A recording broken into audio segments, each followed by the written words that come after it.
And we're live. This Hangout on Air is live. Get your pants on, Matt Waldman. Speaking of, Matt Waldman is here with me, Sigmund Bloom, and Kian Fahey. Kian, and what's the new handle? Oh, Kian Ofate? Kian Oh Ofate? no, that's my name. That's my real name, my Irish name. So how would we say it correctly? Because we butchered O'Fag. Ofati? O'Fag. Ofati. Ofati. All right. Good. Very good. Well, it's great to have you across the pond joining us here, and it's the afternoon. It's a decent hour, but it's a decent hour on a Sunday morning afternoon. So, Kean, being the young lad that he is, had some festivities. So we're going to give him a little bit of a wide berth, but not really, because Kean's always bringing the hard-hitting action. Plus, this is the moment you've been waiting for, Kean, the Jacksonville-Tennessee matchup. All of your expertise, all of that watching of football for us and recapping those games. Culminating. Dr. Gene, not with us, family function, family man. So I want to start out with some of the things that Gene was going over for us in his Sunday morning game day injury expectations. First thing has nothing to do with Week 6. Ian Rappaport reporting on Twitter that Jimmy Graham is expected to miss 2 to 3 weeks with a bye after the bye with a shoulder sprain, likely out versus Lions and Packers. Gene says, don't give up on Graham next week. However, this is what he feared, and expect a lot of sweating it out going into Week 7. And last year we sweated it out when he was first reported as having a foot injury, limited snaps, blah, blah, blah. He still scored 2 touchdowns. So we're not going to get too much into Graham, Matt, but I do want to get your thoughts really quickly on Josh Hill and Ben Watson. If somebody was really not happy with, you draft Jimmy Graham, you're not going to draft a good backup tight end. If somebody said, I need someone for next week, which one of these tight ends, New Orleans tight ends, should I pick up? Anything you want to add on Josh Hill's scouting report? Idaho Vandals, is that right? Yeah. And then also Hill from a dynasty perspective. Is this a chance for Hill to get his foot in the door and maybe sprout a little bit of dynasty value that could be lasting? Yeah, let's start with that. I think there is, and it's not obviously for New Orleans unless something just catastrophic happens to Jimmy Graham's career. But possibly if he, down the line becomes a free agent, maybe there'll be a team that is interested in him because of the fact that he is a tall, athletic pass-catching option, and I will stress the pass-catching. Yeah, he's a pure pass catcher. Yes. So he's someone that's able to get downfield, and he moves pretty well, and he can use his height well to win targets in the air, post up against players. So if there is an offense out there that is looking for that type of player and using him on a regular basis, then he could be that option. Remember, Delaney Walker wasn't considered really anything other than Vernon Davis's backup who could catch the ball pretty well. And, this season has been a pretty darn good one for him. So he's a guy that I would say if you're looking for a red zone threat, he's going to supply that for you while Graham is out. Watson, though, I would say isn't a bad consolation prize if you're desperate enough to be considering one of these two at the tight end position, mainly because he is a trusty guy in the middle of the field. He's able to run the short to intermediate routes that you're going to like. He's still a fine athlete. There was a time that Ben Watson was probably considered the freak among tight end weapons when he came out of Georgia. He just never made great on it because I was going to say because he was a New England Patriot, but it seems like the Patriot wide receivers, Patriot tight ends before Rob Gronkowski and Aaron Hernandez. This was like another big turnstile of picks that failed, one after the other.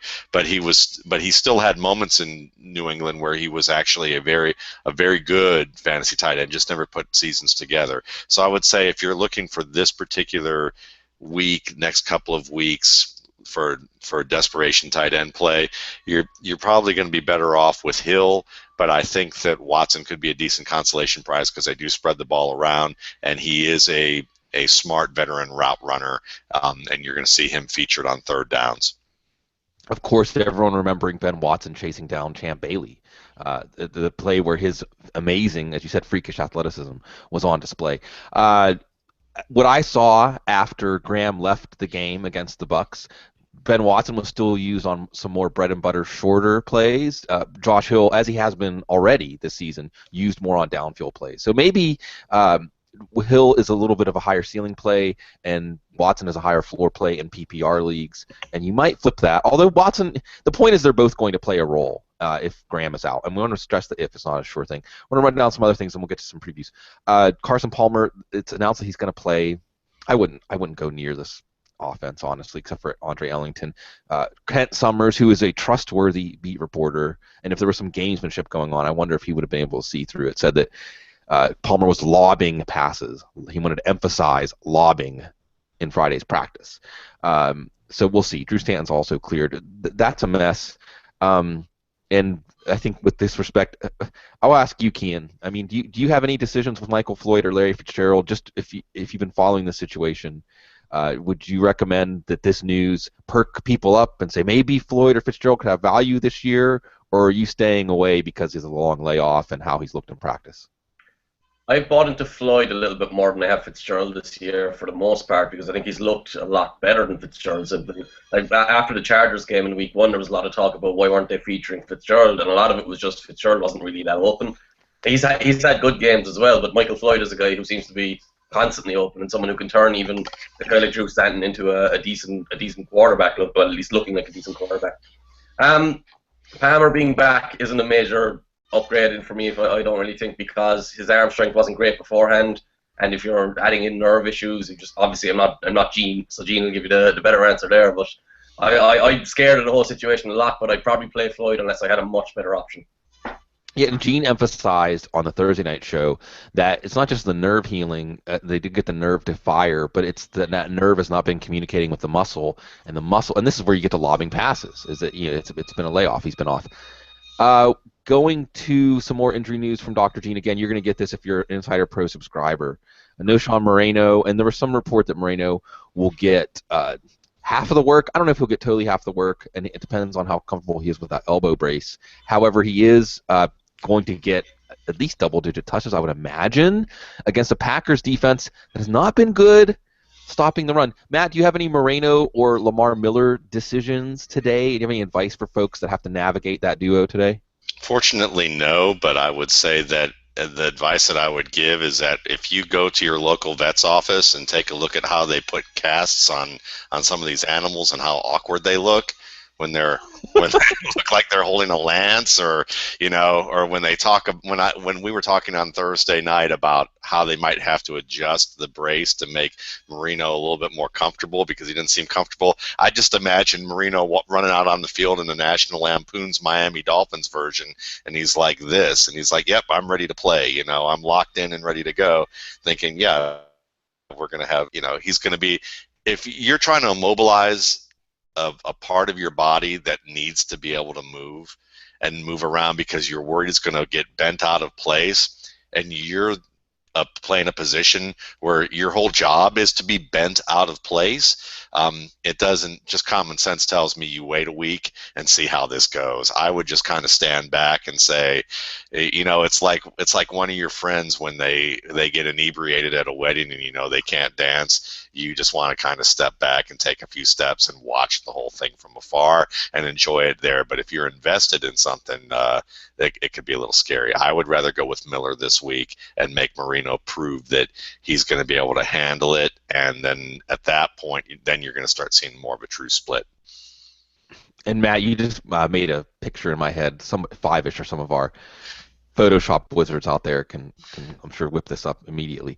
Of like the cone. What do they call that cone they put? Yeah, the dog cones. Yeah, the dog cones. They don't lick their wounds. I like that. I like that. It's like every week that a player is playing but might not be able to do things that we expect them to do. You put the cone around their head. I had a cat who broke its arm, and she had this cast on that literally was like this for like months, like with pins in her, and she would literally walk around. She looked like she was like riding a horse with a lance, And so when I heard Marino, that's all I could think of is this poor cat who was like running around like this for like 6 months. Matt, they've really come a long way with cat and dog Halloween costumes. It's coming up in a couple of weeks. I'm figuring, could you get something like a Michael Strahan costume for Zook? I don't think I would want to risk trying to put anything on my cat. He would look at me, and I think if cats could talk, he would be. I can't even use the Yeah, language that he yeah. used before. Crazy. I love cats, but if they were our size, they would kill us all. Yeah, I wouldn't. I would not put. I would not put. I don't dress up animals. They're animals, and they like being who they are, and I would not do that to an animal. That could be a That could be a metaphor for some of the poor ways that players are used in offenses. It's like putting a cat in a costume. Come on. Reggie Bush probably not going to play. Joyke Bell going to get most of the work there for Detroit today. A solid play against Minnesota. Watch Theo Riddick. Theo Riddick. I liked what I saw. Really quick, Matt. Did you get to see any of Riddick's handful of touches so far this year? I haven't. So I mean, I'll maybe say Ken this. has. I'll say this. Keen, have you seen him yet this year? No, no. Well, so both of you, I'll just tell you, he looked like he had really live legs. I don't know if you remember the Jonathan Franklin game against Cincinnati last year when he looked like he had ants in his pants and he needed to dance. Not in a bad way for a running back. So I'm interested to see Riddick. Mike Evans, and Vincent Jackson. Mike Evans only missing a week with his groin. He's going to play Vincent Jackson with a rib injury. Vincent Jackson generally plays well through injuries, or looks like himself when he's playing through injuries. But I want to ask you, Kian, on the other side of this matchup, Baltimore, and I don't know if you've got to watch the Ravens much more than I have, but it appears that they're becoming a tougher matchup. Ladarius Webb's not quite the same, but Jimmy Smith is coming into his own. Do you have any strong feelings on whether or not to place Mike Glennon? That's really why I should be directing this question to you, Kian, because you were breaking down Mike Glennon and telling anyone that would listen that Glennon played very well, especially for a rookie quarterback last year.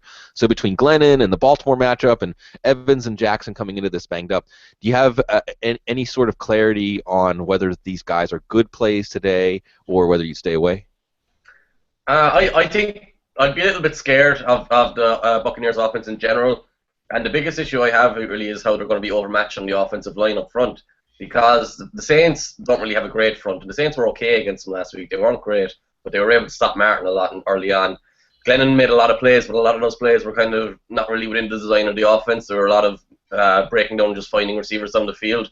I'm not sure the Ravens will give them that option to escape. I'm not sure they'll give them that comfort, because you've got guys like Suggs and Dumerville coming off the edges.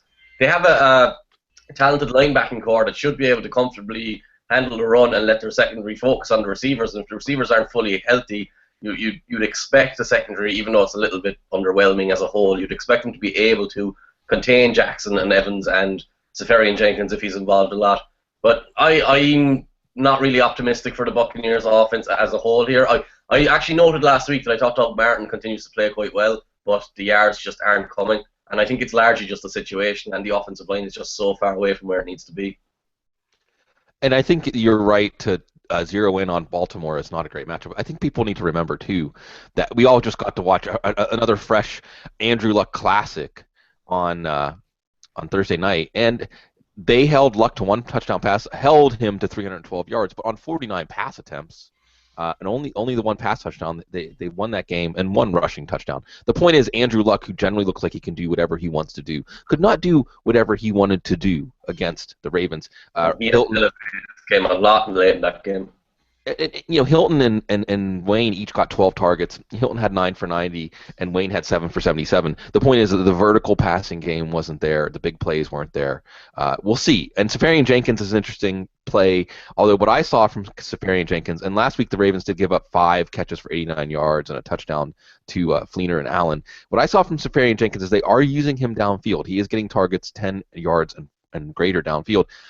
He's getting banged around a little bit. He's getting knocked around and not looking great when it comes time to compete for the ball if there's contact and a confrontation. So, he's a rookie. Going on, Jordan Reed back against Arizona, but he's going to share with Niles Paul, and plus he could go out. I wouldn't trust Jordan Reed this week. Maybe this is the trigger to pick him up in deep leagues and see what happens. Eric Decker, I would not trust, even though you get the revenge factor against Denver. I think that You've been warned. You've seen him play limited snaps in a game. You've seen him be somewhat effective playing on this hamstring, but he's clearly outside of our circle of trust at this point, along with Geno Smith. Fred Jackson's going to be fine. Fred Jackson's really coming on. That's going to be a great game. We're going to talk about that one in a little bit. Jonathan Stewart should play. I mean, honestly, I would probably drop Stewart at this point, even if he gets even if he gets 15 touches. No. Have you looked up Muttley yet? Have you looked it up? Look No, it up. I haven't. I Just know remi- what you're talking about. You just reminded me of it again. Well, no, you chuckled about it. Yeah, I mean, I'm laughing because I'm reading about Jonathan Stewart right now and considering whether I'm going to start him or Kenny Britt in the league right now. well, okay, and I hear that. I hear that, but I haven't seen anything from Stewart that makes me think he'll ever approach what he was even 2 or 3 years ago now. Even when he was healthy, I didn't see much. I saw he looked like, and this is, and I don't want to hurt you, Kian. He looked basically like what Maurice Jones-Drew has looked like lately. I mean, effort, energy. I mean, he knows how to run the ball. He belongs on an NFL field, but nothing extra. Have you got to watch Stewart at all this year, Matt? I have, and the problem is that I loved what I saw in the preseason. During the regular season, I haven't seen the same type of holes open. I have seen the energy. I've seen instances of the power, but I also haven't seen enough of a chance for him to even get into a rhythm in a game. So on the one hand, I could see where maybe it's the difference between preseason and regular season is palpable enough that one could make the argument that he just doesn't have it at this point. But I'm also holding out hope that a lot of it too is that the Carolina Panthers don't know how to feed a running back the football and never seem to and haven't figured out how to. So I'm kind of hoping that you look at this particular matchup and say, well, the Bengals, it's a solid game, it's a solid front. Burfict will be back, so maybe some of the stats where they're 27th in the league against the rush are a little bit out of proportion to the talent on that team. It's a tougher situation, and if I wasn't in one of these Fessel leagues where you can play enough wild cards to like it not be even a poker game anymore, then I probably I probably wouldn't even have Stewart on my team. But in these leagues, where you have, 8 running backs you can play or 15 wide receivers you can play or 50 tight ends that you can play, then, certainly you can find a way. You're going to have to look at these situations and mix and match. You hope maybe for a touchdown there. Last one from Dr. Jean's column this morning was Cecil Shorts, who is going to play, seems to bounce back from that hamstring. Makes the situation there in Jacksonville with the receivers. You got the Allens, and Marquise Lee is also going to play. And that's our transition to the opposite of the marquee game. This is the game they put on like the back of the theater. This is the game. This is the game that if when all the other movies are sold out, they say, well, we still have tickets left to Jacksonville and Tennessee. But after I'm saying all that, Kian, you slave away for us watching these games and recapping Jacksonville and Tennessee for us every week. So let's take this one. And the thing is, as Matt was saying, plenty of us are in leagues where you have to dig deep. And, hey, New Orleans and Kansas City on bye. There's taking some players out of our lineup.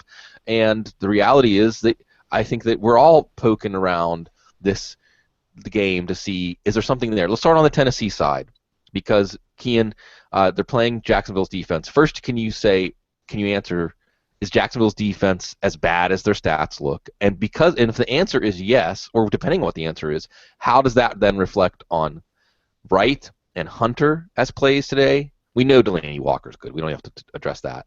And Bishop Sankey. And you may want to even, tell us what you've seen from Sankey, and then putting those two things together. You're watching Jacksonville's defense every week. You're watching Tennessee's offense every week. You've seen Sankey every week. Sankey, Hunter, Right? Is it just as easy as, hey, they're playing Jacksonville? It probably will be because I don't think the broad way to answer it is to say that Jacksonville's defense isn't as bad as its stats because the defensive line is good. But the problem with that is the Titans' offensive line is good. So they're probably going to neutralize them fairly comfortably and then just attack the secondary all day. Last week, the Titans threw away that huge lead largely because Ken Whisenhunt wouldn't run the ball and just had no interest in running the ball when they had that big lead. So as good as as impressed as I am with Sankey as a player, even though I know Matt still has his reservations, I can't see him getting 20 or 25 carries anytime soon simply because he would have got them already and because Whisenhunt just is determined to throw the ball all game. So I'd be comfortable buying into Wright and Hunter and Walker. Obviously, Walker's been very good this year, while Nate Washington has floundered a little bit as their possession receiver, so Walker's kind of taken over that role, being the go-to guy. I think they should be able to comfortably cut apart the Jacksonville secondary, but of course the quarterback situation we all have to worry about a little bit as well. But I would buy into the receivers, but when it comes to Sankey, I'm going to have to wait and see Whisenhunt use him 20 times a game or 25 times a game because there's just no signs of him going in that direction to this point of the year.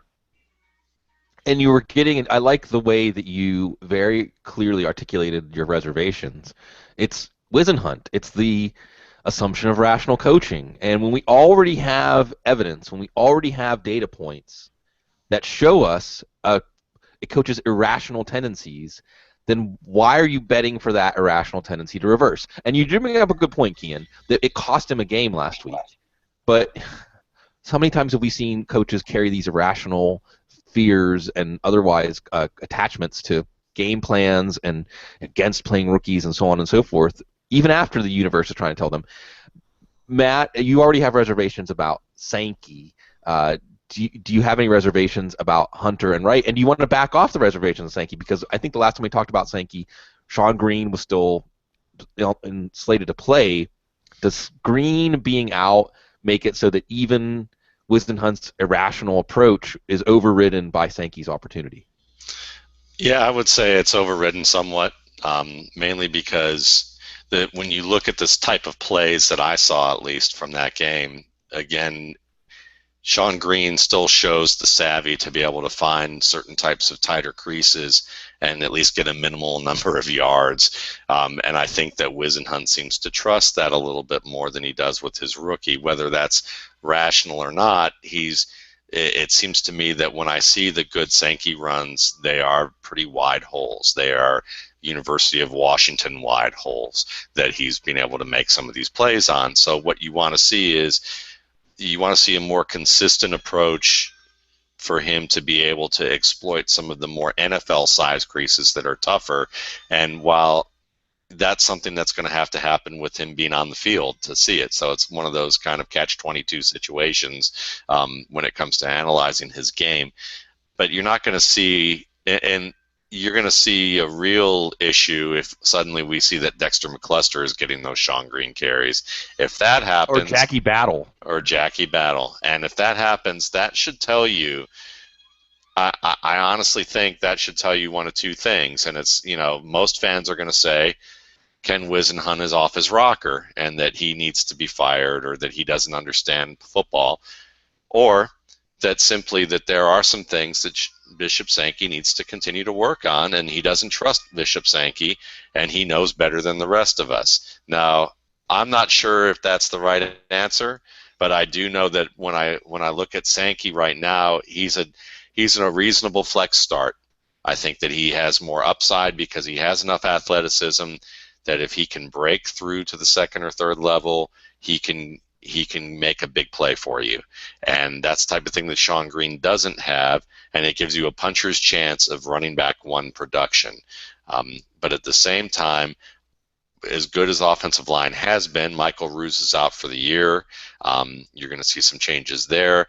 I think that he's just really nothing more than a flex play at this stage, and you just have to understand that some of the things that he doesn't do very well or hasn't done very well and we need to see proof that he will come in this game, hopefully, which is tighter crease runs, runs that aren't to the outside where the gaps could fit 2 or 3 Bishop Sankeys through it. Like I saw last week, we have some folks who really love Bishop Sankey on our Football Guy Shark Pool board. And have been, really leading the movement of let's get the pitchforks and put Ken Wisenhunt's head on the pitchfork and, that kind of thing. And they've shown some clips of why he's elite. And when you look at those clips, one of the things that they're missing, unfortunately, is how wide these gaps are. How wide the creases are that they're showing his production, and they aren't even great style run plays are going to show whether he has that elite type of skill to be able to see, cut, and hit a hole. It's really more of a run that in all honesty, if Dexter McCluster were running through it, he would have gotten the same type of yardage. Sean Green probably not, but if you're gonna say, look, this station wagon can compete in a drag race, and we have a Chevy Camaro that isn't souped up. Well, Bishop Sankey may be the Camaro, but are you going to say that it's a drag race ready car because you're comparing it to a station wagon? I don't think so, and I think that that's what's happening right now. A lot of unknowns, and a lot of things even that could be a false positive out of this game if Sankey has a big game because it is Jacksonville. On the Jacksonville side, Kian, I'll go back to you first because, again, it's your job. You saw every Storm Johnson touch. You've seen how the Jacksonville offense has been improving maybe. That's, if Mom said if you don't have anything nice to say, don't say anything at all. So between those two forces at play here, the Jacksonville and Tennessee, who has been creased week after week, you're seeing that every week also, Kian. So, and even if you want to, Kian, use Sankey as a counterpoint. Storm, let's say I have Storm versus Sankey, and I have to pick one this week. Give us your thoughts on Storm. We've seen very little of him, but what we've seen has been relatively impressive. I think he's showing discipline. I think he had one broke off. He broke off one run last week that was called back. So part of his numbers being down will be that. But the biggest issue I have with any Jacksonville running back is the same issue I had last year, where the offensive line just still isn't very good and still isn't giving any space up the middle between the tackles. You look at a guy like Toby Gerhart, who was Gerhart would always have a couple of decent runs, and then he'd just be running into piles of bodies for the rest of the game. Maybe Johnson will have more of an ability to break outside and more of an ability to create behind the line of scrimmage than Gerhart did, because Gerhart wasn't really that kind of player. But I think you'd be being a bit too optimistic to think he's going to be a quality option straight off the bat in the first couple of weeks.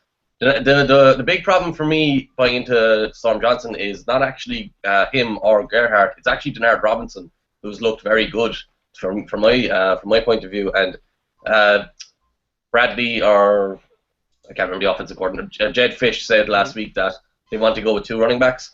So if he's saying that they're going with two, they're obviously not going to have what they had last week, where there was four more carrying the ball. But still, if you're going with two behind a questionable offensive line, you're kind of hoping for big plays, big 60 or 70-yard plays for you to get decent production. So I wouldn't be optimistic about him. I'd be optimistic about him as a player, but I wouldn't be optimistic about him as a short-term fantasy option. And if he does have a big week this week, I think it will probably be, again, that two-man game that they can play in the passing game that we saw at Central Florida, whereas as chaos is happening around them, they're tuned into each other. And I could easily see Storm Johnson have something like, five or six catches, and it used in almost more of a Pierre Thomas kind of way, where you look downfield and then you always know where that guy is to check down to, who can make some things happen. Matt, your thoughts on Storm Johnson as you dissected him for the RSP, and then again where the rubber meets the road, how he might look against Tennessee this week as someone getting more run against for Jacksonville? Well, I think that when you look at Storm Johnson's game and the fact that he has rapport with Blake Bortles, we talked about that Thursday, and I think that it still stands today when we look at this analysis, is that they're probably going to find ways to exploit what he and Bortles do well together, and try to find ways to do that. I think Jed Fish is a smart enough coordinator to do that. We'll hope and see, but it's probably going to be in probably a little bit more with the screen game. And I think that Storm Johnson is a savvy screenplay type of receiver out of the backfield. He has good lateral movement. He has decent short area quickness and change of direction, and he's someone who's willing to bang in there and be able to get extra yards. He has enough speed, I think, that he has enough initial quickness, I think, that it might be a little bit better than Toby Gerhart, and it might help him out. I don't see big numbers for him unless the screen game really clicks into place. And really what's going to happen here, it may not be so much that it clicks into place as it is that Bortles goes on one of his wild flights of scrambling. Johnson knows where to go because he's done this play over and over again with him at Central Florida, and he's wide open on the backside, kind of like one of those Kaepernick to Gore plays that we saw at the beginning of the season. That's where you're going to see a big play from him, or a Phillip Rivers to Brandon Oliver last week, where we saw a couple of plays like that, where Rivers isn't going to be flying around the field like that, but he's be able to turn and throw to the opposite side of the field where no one is. And I think that's something that Bortles has a tendency to want to do anyway. He has that, let me scramble to the wide side of the field and nothing's there. Okay, let me go ahead and try and chuck it all the way to the opposite side. And, with Johnson being ready for that type of thing, he gives you that puncher's chance. And I'm not saying to count on this, I'm not saying this is what's going to happen. So this is how you have to set your lineups with this in mind. However, you're describing it to a T, Matt, because what I can see, and PPR leaguers especially should listen up here, I can see, especially in a 2-minute drill or a hurry up, if Fish puts a little hurry up in there, you could see 3 or 4 catches from Storm Johnson on one drive. Just one. I mean, just if that's what's working, if that's what feels right, you just because we talked about this also on the Thursday night show, Matt. I do feel like, in a contrast, Matt, are you listening to Bitches Brew, Matt? I am. It's wonderful. It's wonderful. No, I can just when I hear the little trills from Miles Davis, it cuts through everything, and it makes me forget where I'm at, and it makes me feel like I'm in space. You know, that was the album that I think it was Nova Magazine readers picked that if we were going to play one album for aliens to let us know that we were cool, that would have been it. What was I talking about? Oh yeah, Storm Johnson. So you could see.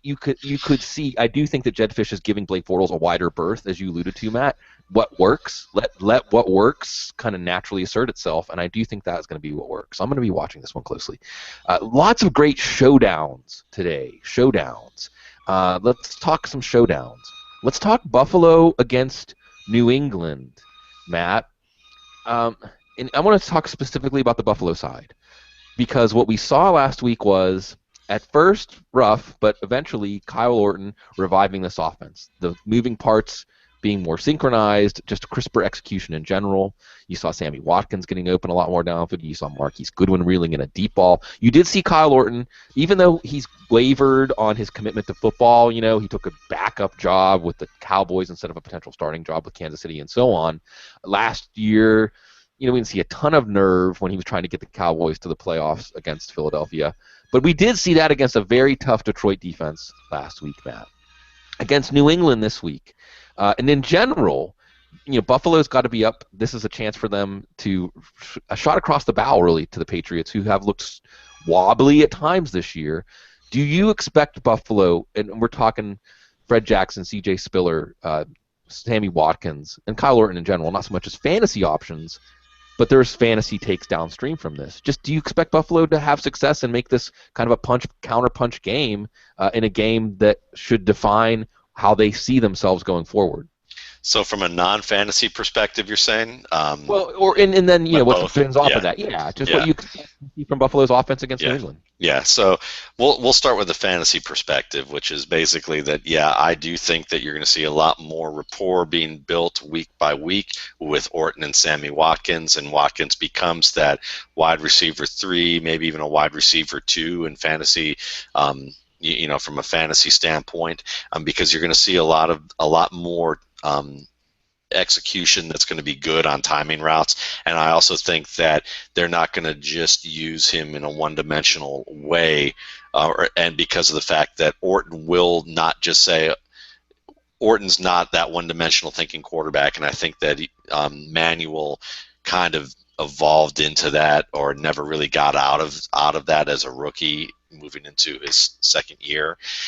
So I think you're going to see a little bit more of that.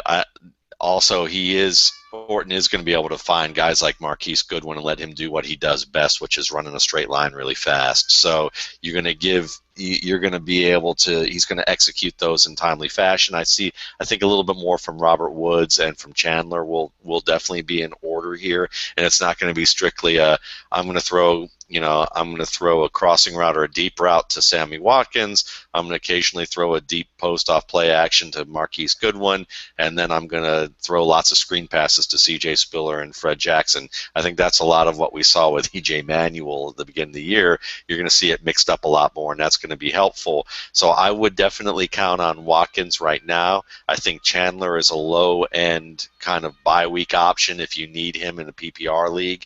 I think that Marquise, I forget about what his name is. Goodwin. Yes, I want to say Lee, but Goodwin. I think Goodwin remains what he is. But he's basically that puncher's chance of having like a double-digit game off of 2 catches or 1 catch.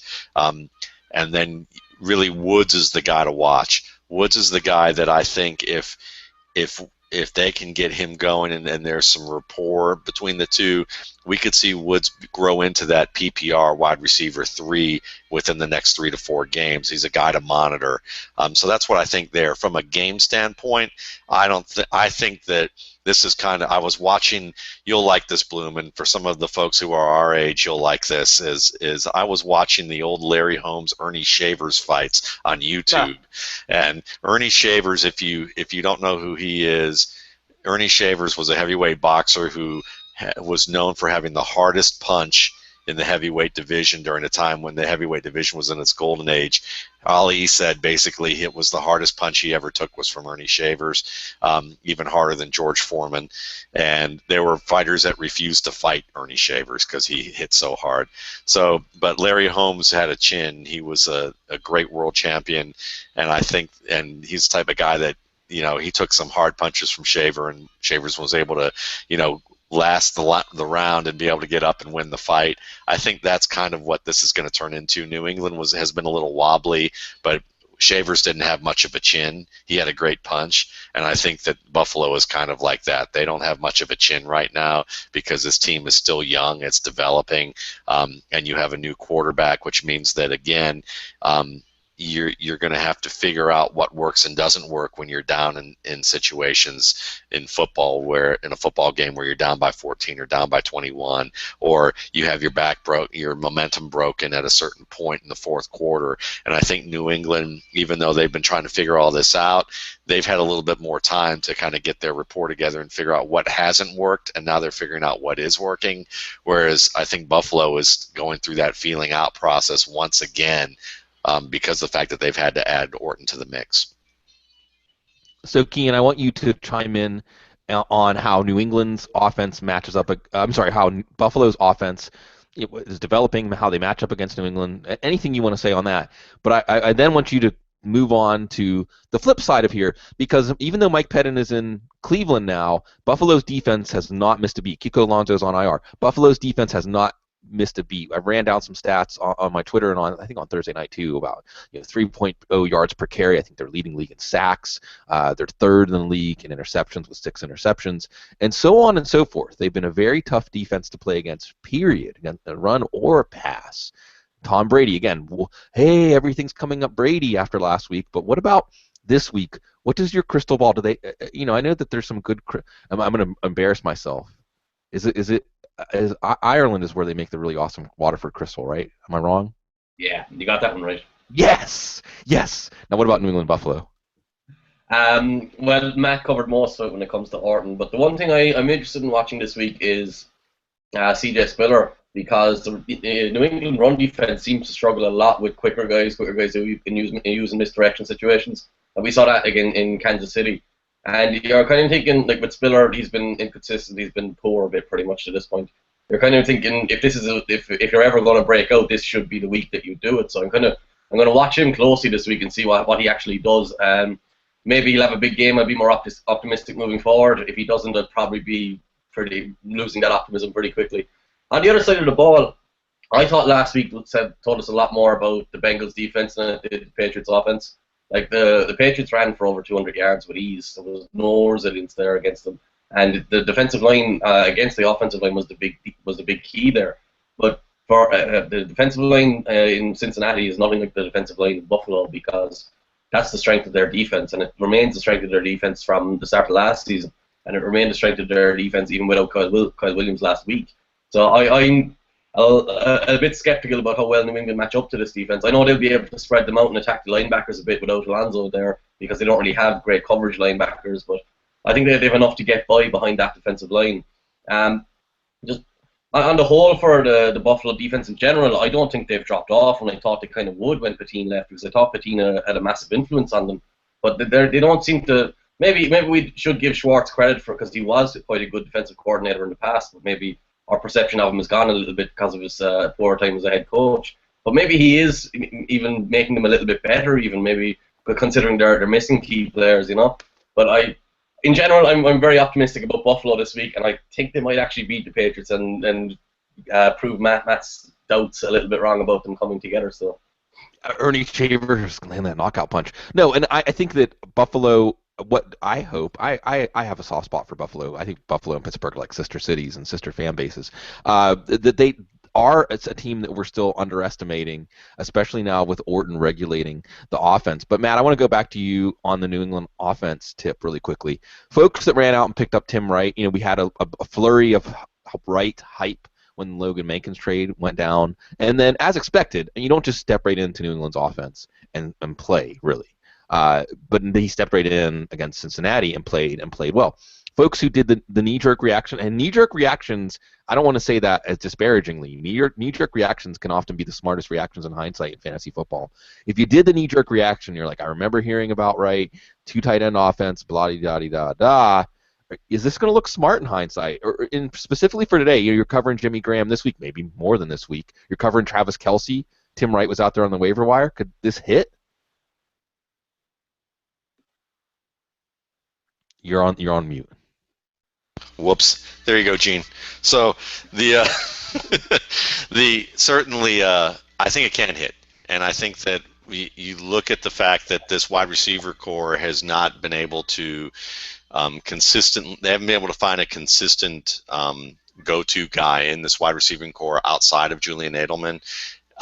They need to have somebody who can be more of a threat in the middle of the field, and I look at Tim Wright more as Marcus Colston than I look at him as a tight end.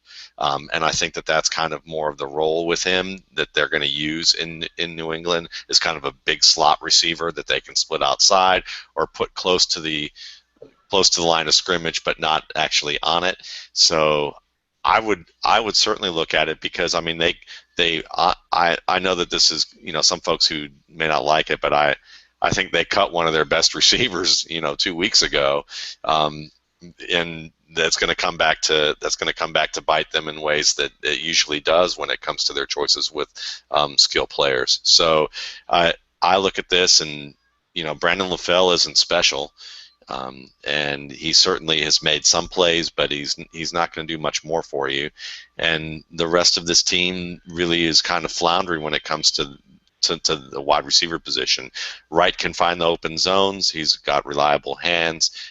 With Gronkowski getting healthier, you're going to be able to see ways for teams going to be focusing more on Gronkowski, and that's going to leave Wright open in one-on-one situations. They're going to be very good for him. Yes, and bringing up Kiko Alonso and the lack of coverage linebackers. This one's going to be interesting. A terrific showdown, though.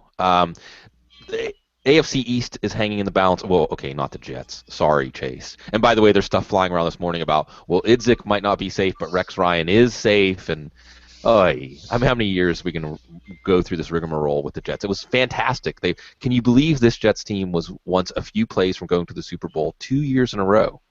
And now nothing could be farther away from them. So showdown, another showdown this week tonight. And I said it before, and I want to say it again. This is going to be a really fun day of football because we have our drinking from the fire hose early games. And then Dallas-Seattle's a fascinating matchup. Even if it ends up being an utter thrashing, I think it's fascinating because Dallas is 4-1, and we want to see where they measure up, and this is a terrific yardstick game. Sometimes you jump in the river and you realize you can't swim. We'll see. And then, of course, tonight, the Giants and the Eagles. This is a rivalry that has given us some amazing moments over the years. Could give us some amazing moments tonight. Well, we won't have Eli Manning to kick around anymore because Eli Manning, I think, and this is where we get to that point, Kian, Eli Manning seems like a reliable fantasy option. Now you have Odell Beckham in the mix. Larry Donnell coming out of nowhere as a tight end, and we already know what Victor Cruz can do. Ruben Randall's playing well. Offensive line, scheme, it's all clicking. Andre the Giant will be in the backfield, but I don't think that's going to be, for their purposes, a big hindrance. And Philadelphia's defense has given up at least 2 passing touchdowns to every quarterback they've faced this year. Do you expect, Kean, all these trends to continue? Do you expect Eli Manning on the road tonight to have a large amount of success, and therefore downstream, if you're considering your Giants targets, you should think about that? Or do you think this could be the week that Eli kind of pulls up the mask and says, aha, I got you. I'm still Eli Manning. You still never know what you're going to get with me.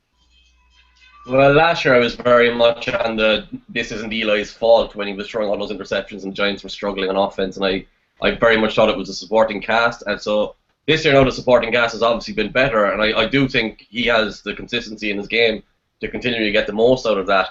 They won't. I don't think they'll ever be a top 5 or 10 offense with this group, but he has enough weapons to be maybe a top 10 quarterback, maybe not a consistently top 10 quarterback, but a worthwhile start in fantasy anyway at times.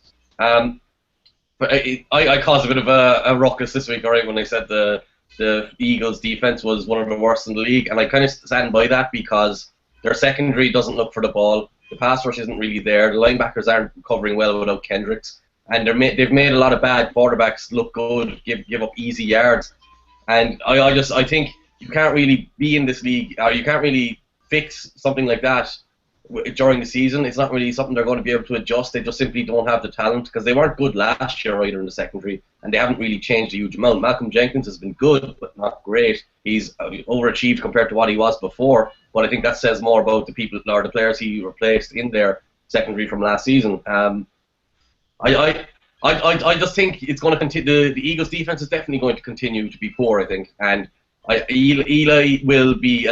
He'll never be Peyton, which is probably our way. He's happy he'll never be Peyton. He's like, damn straight I'll never be Peyton. Don't say that again. He'll never be Peyton when it comes to fantasy, let's say then. But I think he'll always be there'll be a little bit of inconsistency just because the offense isn't brilliant and he's not a top 5 quarterback or whatever you want to call it, if whatever way you want to lay it out. But I think he's a valuable piece to have and not someone I'd be trading to get rid of or trying to trade quickly. So, Matt, I want to ask you, and this is kind of throwing darts, but hey, sometimes we hit the bullseye when we throw darts. Sometimes even the drunker we get, the better our throws get. Mention those targets, and I'm a little bit worried, a wee bit worried about. I'm going Kean on us. A little bit worried about the Giants starting to resemble Philly and San Diego with so many mouths to feed, which is great for the quarterback. It's great for Foles. It's great for Rivers. It's great for Eli. But now with the addition of Odell Beckham, who clearly has rapport with Eli and clearly is ready to go, if you had to put a chip on one Giants target tonight, Donnell, Beckham, Cruz, Randall, against Philly, and maybe the correct answer, again, is all of the above. But if you could put a chip on one of those guys, who would you put it on? And I also want you to remind everybody of your scouting report on Andre Williams and how it may have been updated on what we've seen this year and what you expect from him tonight. Okay, I would say that I would put my chip on Eli Manning, but okay, seriously, yeah, I can. Sure. Yeah, I would put my chip on Beckham mainly because from the standpoint of what they did last week and the hope that they can build on that a little bit more than it is anything else, because I think it's a crapshoot, as you said. Larry Donnell started off great, but you look at what the Falcons did last week. They clearly bracketed him in situations. They reacted heavily to wherever Donnell was lined up on the field, and that opened the field for the other receivers. I would probably say the safe play still is Ruben Randall, mainly because you are seeing the type of targets that are big play targets for the guy, but I think that if you're looking at both the midpoint of floor and ceiling, that target's going to converge on Beckham, mainly because of what he can do after the catch, like Cruz, what he can do downfield, like Randall, and also again the rapport and the fact that this team loved him. I mean, if you're going to use a PR campaign on NFL Network to do an entire series that's basically based on your team picking Odell Beckham, that should tell you how much the Giants teams loves this player, because the NFL, I mean, again, the NFL Network is a big PR machine when it comes to these types of things. This is a PR piece, and so he's a fine player. One of the things that I really love about him is that he is a physical athlete. He is someone that understands the physicality of the game. He manages it well as a runner, as a return specialist, and as a receiver with the ball in the air. He can be a little bit more inconsistent when it comes to some of those 50-50 plays. But again, now he has a quarterback who, even though Eli Manning may never be an elite quarterback, he is a decent pro football player who can place the ball in situations where it's going to be optimal for Beckham to be able to go up and make the play. So he also has the makings of becoming a strong route runner. So you put all those things together, he's a good match in a West Coast system like this.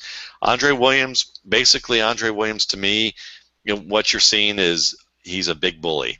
And big bullies are the type of backs that, if you can get a nice crease and you give him a running start, he's going to be able to use his physicality.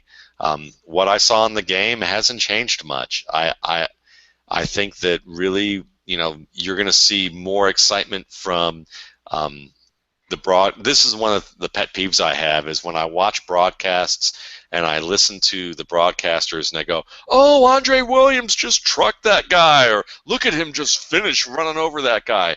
And you watch the play again, and I think Kean can attest to this. You watch the play again and you see him with a 5, 7, 10-yard running start, head towards a safety, lower his shoulder, and it makes a big noise, which apparently gets the broadcasters excited because it is real time. And in real time, you hear that big noise and you think that's a big play and that's a physical hit. And then you see the defensive back basically in that hit not get run over, but literally stop Andre Williams at the moment of the impact and throw him to the ground. To me, that doesn't say a specimen who runs people over and has great power. What it says is he's a big guy who makes a big sound when he gets hit and tackled. And I think that's kind of more the truth with Andre Williams than that he is the next version of the steamrolling back. But that said, he is a big back. He's got good speed. You give him a hole, he's going to get what's in front of him. And if you don't get a good angle on him, he will run through a wrap. He will run through a bad hit in the way that maybe the Jets defense was able to, tries to lower the boom on a guy like Brandon Oliver and bounces and slides off him. So I will say this, and maybe we'll transition to it, is that Andre Williams and Brandon Oliver were basically propped up more by broadcasters in terms of against bad defensive play. But they are both capable NFL running backs who are good fantasy plays for you because they are going to get a lot of touches. They are competent. They just aren't superstars. Right, and I think that's what you're looking for from Williams. Get your 20 carries, your 70 yards, and hopefully a touchdown.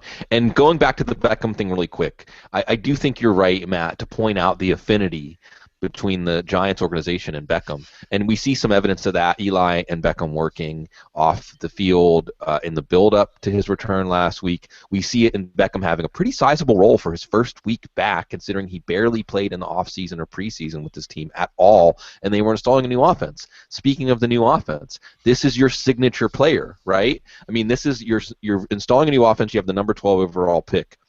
You take Odell Beckham, and as folks like our friend Davis Matek. And Davis, I hope you're loving the Royals. I'm loving the Royals run. I'm pulling for this team now.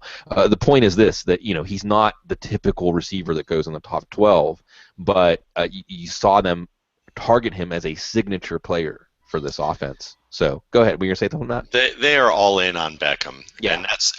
And they are all in on Beckham in the way that Eli Manning was all out on San Diego when they and I think what Eli wants, Eli gets. I don't know why that is, but that's the case. Maybe it's because he has won a Super Bowl, or two, yes, but or the defense did, but yeah. I mean, you look at Eli Manning, and he's a solid quarterback, but he's also kind of the secret strings behind that offense right now. And if he says, I want a wide receiver, I want this wide receiver, maybe he said, I want this wide receiver, or I'm moving to another city. I don't know. So, we'll go from there. I could say that for John Elway too. I always love the quarterbacks who make that kind of, I want my way, or I'm taking my ball and going home. But if we knew how many players actually do that publicly, we probably wouldn't just be ragging on Eli Manning and John Elway. No, not at all. And the point of the culmination of all of this Beckham talk is this.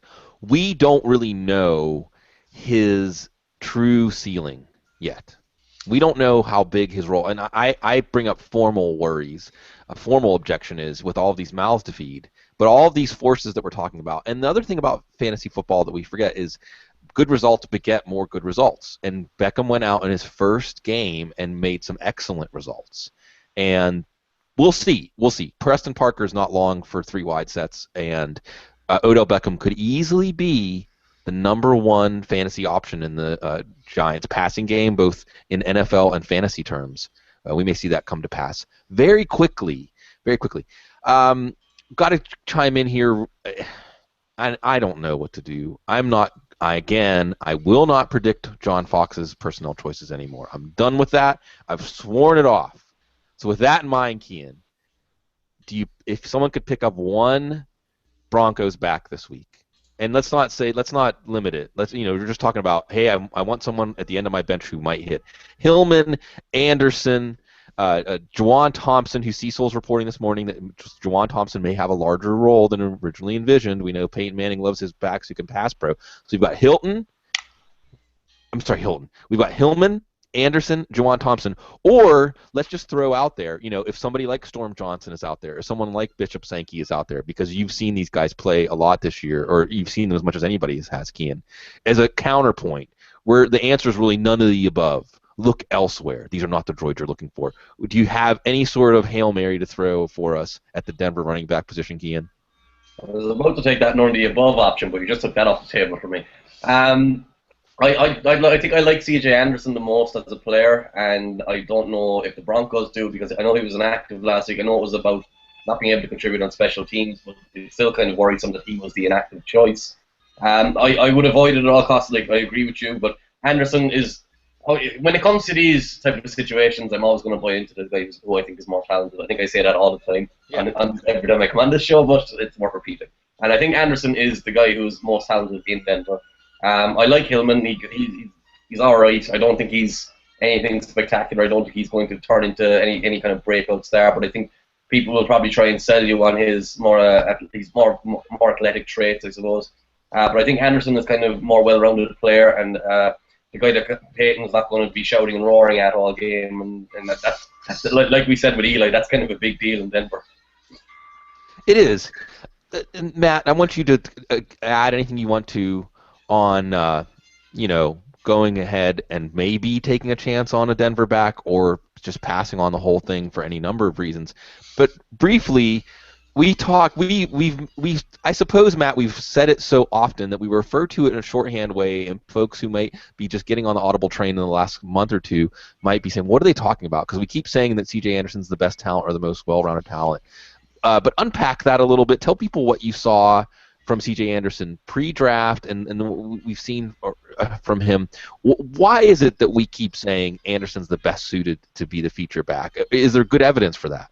Yeah, there is good evidence for that, and the reason being is that you're going to look at three basic things: his physical skill and his physical dimensions, his conceptual knowledge of the game, and the Denver Broncos system. So when you look at the physical skills, this was a back who showed great quickness and strength at a, kind of a Frank Gore-like package in terms of size, in terms of height and weight. But he was more in the 220, 230-pound range when he entered the league. But he had the type of quickness to make hard lateral cuts in the backfield to make penetration miss and turn 3-yard losses into 5-yard gains. He did that on a routine basis in the preseason, and he did it enough in the preseason that when he got hurt and he was an undrafted free agent, the Broncos liked him so much they would not cut him. They didn't want to lose him, and they let him sit there as basically an active member of the roster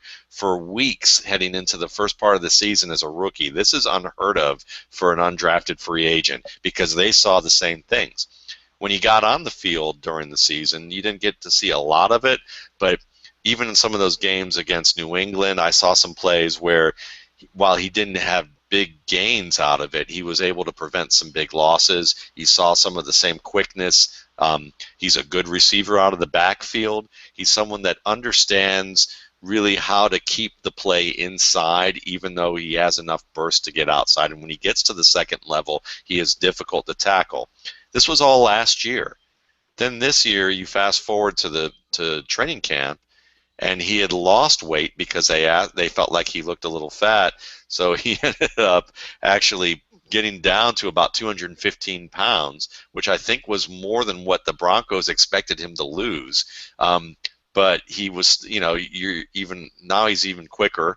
He still has that power. He's in that sweet spot for what you're looking for in an every down running back in a way that Hillman, with his weight, isn't really at. So Hillman's more of a big play option, and maybe Hillman can grow into an every down guy and get stronger, but he hasn't really added what we joke around as that man weight that you get between the ages of about 24 and 30, and he hasn't really gotten that yet, and maybe he never does. So you look at all those things, and it just seems to make sense from a logic standpoint. But what we don't know is whether or not Anderson has had some backsliding in terms of his preparation, in terms of what he does in practice, or anything off the field that might give us some pause, or what Hillman has done in practices. We've heard that he's looked good, and that they've really bought into him turning things around, and they've seemed to be very enthusiastic about him on certain levels.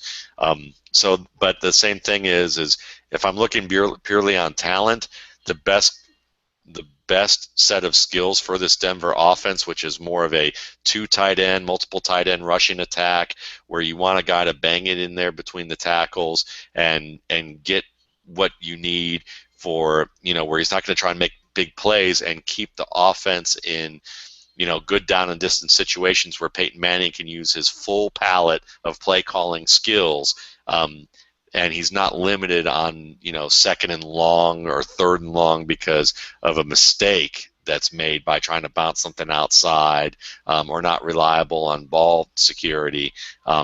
That's where Hillman comes into play there, that they've been kind of wary about him. And then also, C.J. Anderson is a good receiver and has been a promising pass protector, and that's something that Hillman's going to have difficulty with just by the nature of his size compared to C.J. Anderson, who can get in front of a man and deliver a punch. I like that you've started off with the way that Anderson's roster spot was on. Guys, I want to keep you maybe a couple minutes. We're going to do some rapid-fire questions, if you don't mind, as we're here at the past our hour. I like how you brought that up, Matt, that actions speak louder than words sometimes, and when a team uses a valuable roster spot, and let's emphasize that, at this moment, at every moment, honestly, a 53-man roster spot is very valuable. Teams are often put in binds. Watch a game today and see if injuries strike when teams are put in their second or third stringers in different spots. As we've mentioned, C.J. Anderson was down last week for an extra defensive back because of Arizona's passing attack last week. So those roster spots, both the game day actives and then those 53, which gives you the 7 extra players for that, are very valuable to a team and create. And we've often seen teams cut good players for somebody that can play special teams because of that ability, the flexibility that it gives a team. So a couple other names I want to toss out there. Chris Polk, the Eagles have been keeping through a horrendous hamstring injury, and now he's re-injured it. They haven't cut him yet. We'll see. Maybe they could, but there's a sign of affinity there. And Rex Burkhead. Yeah, I knew Matt would like that one. No, but seriously, they've kept Rex Burkhead had a knee injury, so he couldn't even play at the beginning of the season, and they kept him on the roster. So watch out for Rex. If Jeremy Hill goes down, and Rex Burkhead, and I know Cedric Pearman too, we're not going to shortchange your guy Cedric Pearman, Matt. I'm watching you down in there. I'm just laughing because I'm sitting here thinking, do they even know what a good running back is? But they do, because they have Giovanni Bernard, who was a great running back. But they have an embarrassment of actually very good players on that depth chart, and unfortunately, they didn't know it for at least a few years before they drafted Bernard. Okay, so I'm gonna do some rapid fire. We're gonna do, because really in my heart of hearts, what I want to do is just host a pregame show like the ones I grew up on. Jimmy the Greek and Musburger and so on. Irv Cross. I don't know if we want any Jimmy the Greek comments though. Phyllis George was that? Phyllis George was that was the former Miss America. Phyllis George, yeah. Irv Cross could play though. Irv Cross was a player, I hear. That was great. Before my time, even, Kean. Well, I don't watch weekends now, so I wouldn't have watched him back then either. Yeah, you have to find old stuff. I'm sure YouTube has it. I want to just throw rapid fire questions at you guys, just to get your thoughts on some very more interesting stuff. We're to that point in the season now when the significance of games starts to really fill itself out. So, Kean, let's start with Carolina at Cincinnati. More Cam Newton bounce back, or does Cincinnati remind everybody why we were saying they were one of the best teams in the AFC before they played New England? It's really rough though, isn't it? Because Should be able to take advantage of this defense, but the defense looks a lot better than the rest of his offense on paper. I think Kelvin Benjamin might struggle a bit with the secondary, no matter who they put on them, because they'll get physical with him and be aggressive with him and not lose to him at catch point situations as often as other defensive backs have. So, quick answer: I think Cam will probably struggle a little bit, but he's been playing so well this year that I'm not really going to say he's going to be terrible. Close game, back and forth game. Yeah, I think it'll be a close game, even if Cam plays very, very well. I think the Panthers just haven't looked good this year, and even though it was 2 weeks ago, Luke Kuechly looked like he was the worst player in the field, and he's kind of, it's that whole thing with their defensive front. It just doesn't look anything like it did last year. And I'm going to nominate, and I say this all in love because we butcher all kinds of stuff on your behalf, and we butcher the Irish accent. I nominate. I think you just stumbled onto brilliance, Kian. When he's good, he's Luke Kuechly. When he's bad, he's Luke Kuechly. I'm gonna keep that one. No, I love it. And I remember actually that leading up to the draft, nobody could say his name correctly. It was kind of like a public service announcement. If you're going to talk about this guy who's going to go in the top 10, maybe. Matt, another interesting one. Pittsburgh and Cleveland showdown, right? Is this going to look more like the first half of the Week 1 game or the second half of the Week 1 game? I think it's going to look more like the second half of the Week 1 game.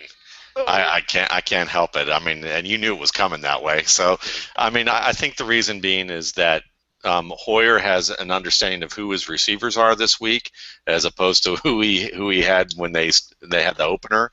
I mean, this was so he has a better feel for guys like Taylor Gabriel and Hawkins, as well as Miles Austin and how Travis to use Benjamin. them. Travis Benjamin as well. So even though these guys are mighty mites for the most part, I think that he's going to be able to find ways to use them in optimal situations. And then they know what they have with the running back game too now. I mean, Tate's back and healthy. He's going to play reasonably well. This offensive line should continue to be able to open creases for them.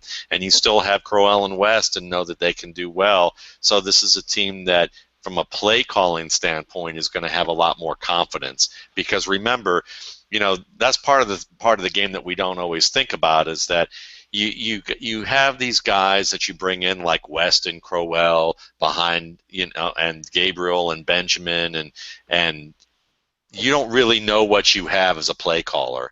You've worked with them during the offseason, but when the lights come on and suddenly now that these guys aren't your backups and you actually have to play them in situations or use them, you don't know how often you're going to call the run or what kind of runs you really want to call that are going to work best.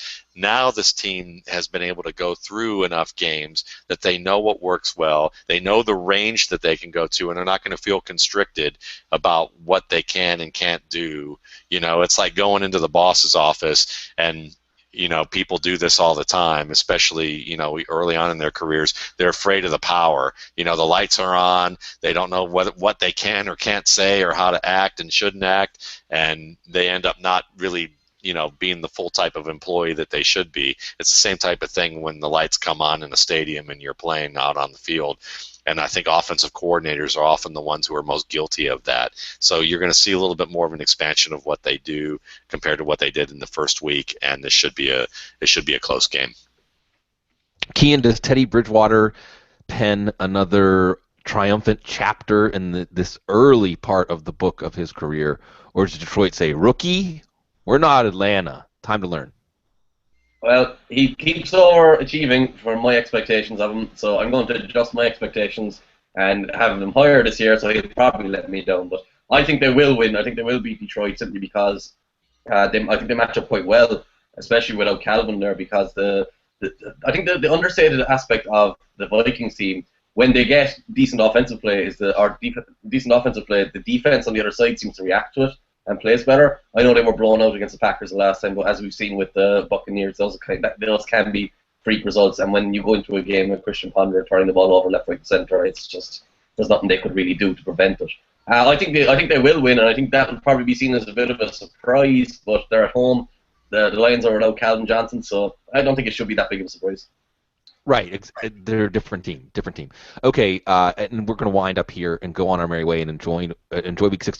Just want to give you guys an open floor first, Matt. Any other thing on your mind, anything you're looking forward to today, something that you're going to be watching closely to get direction or clarity, or otherwise parting thoughts week 6? Yeah, I mean, I'm just looking forward to seeing how this Denver Broncos running back situation plays out, because it's really one of those things that can really make or break some people's seasons who are in the flux of trying to acquire that second running back, and whether or not someone is going to kind of show up and really take this thing over. And Hillman's going to get that first shot, it looks like. So let's see if he can do it and how much he has progressed. And adding Storm Johnson and Bishop Sankey to that picture in honor of Kean. Kean, any parting thoughts week 6? And thanks always for joining us. The unknown always draws me, and the two biggest unknowns I have right now are the Dolphins' offense, with Tannehill obviously being the center point there, but it's more the offense around him and how that performs and how that clicks together, and the Cowboys' offensive line in Seattle, because I think any team that wins in Seattle needs to have an outstanding offensive line. And I know the Cardinals did that last year, but the Cardinals kind of beat them a lot more about Seattle beating themselves rather than the Cardinals beating them. And I'm very fascinated to watch that young, very talented offensive line go up against one of the toughest run challenge. I don't know how you'd say it, because it's not really just the defensive line; it's the whole defense as a run defense. So I'm just fascinated to watch them, even more than Murray. I'd be focusing on the offensive line today. Yeah, it's fantastic. I mean, again, when we're done drinking from the fire hose in the early games, remember that very compelling matchup is going to go down. And you brought up, we hadn't even mentioned Miami and Green Bay. That's a good one too. Green Bay really bouncing back and looking more like the best team in their division lately. But Miami, a bit of a Jekyll and Hyde team coming out of the bye. We know that Green Bay can be creased by the run. We know that Miami loves to run. So a lot of things to watch there. Plus, every game in South Florida seems to have a bit of voodoo. We're close to the Bermuda Triangle. So don't get lost in the Bermuda Triangle. Join us every Sunday morning and every day. We have 8 episodes a week on the Audible, the footballguys.com podcast. We just keep coming after you one after another with the talented folks. Dr. Gene always says he's afraid when he misses shows that we're just going to replace him. We're never going to replace Dr. Gene, but we do the best we can with good folks like Cian Fahey joining us from Ireland. And you did good. Your synapses seem to be firing just fine. I didn't notice too much just thick tongue or dry mouth from any sort of fun activities you had the night before, Cian. So cheers. You're lucky it's 4 o'clock here and not the actual morning. That's true. You have had some time to dry out. Wonderful. Well, we're going to have to dry out after a tremendous week 6 coming up, everybody. We greatly appreciate your time and attention. Hope we can help a little bit, or at the very least help you enjoy the journey. It sure helps us. So we ask you, as always, stay classy.